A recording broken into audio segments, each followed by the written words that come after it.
बेटियां ज़हमत नहीं रहमत है। बेटी किसी को बुरी नहीं लगती, बस इसके नसीब से डर लगता है। मारूफ अदाकार अफजल खान अल-मारूफ रैम्बो हालिया इंटरव्यू में अपनी अहलिया अदाकार साहिबा की बेटियों की पैदाइश से मुतल्लिक मुतनाज़ बयान पर सफाई देते हुए कहा है कि साहिबा अपनी बात समझा नहीं पाती हैं। इनके कहने का मकसद ये होता है कि बेटी सिनफ नाजुक है और इसे किसी दुख, दर्द या परेशानी में देखकर वालिदैन को भी तकलीफ़ होती है। जब साहिबा माँ बनने वाली थी तो यही सोचकर परेशान होती थी कि अगर बेटी पैदा हुई तो ना जाने इसका नसीब कैसा होगा।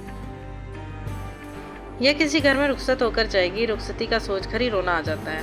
हम दोनों ही बेटियों के हवाले से बहुत ही हसास हैं, ये बहुत प्यारी होती हैं। रैम्बो तो किसी दूसरे की बेटी रुखसत हो तो भी रोना शुरू हो जाते हैं। अगर हमारी बेटी होती तो हम शायद इसकी रुखसती ही नहीं कर पाते।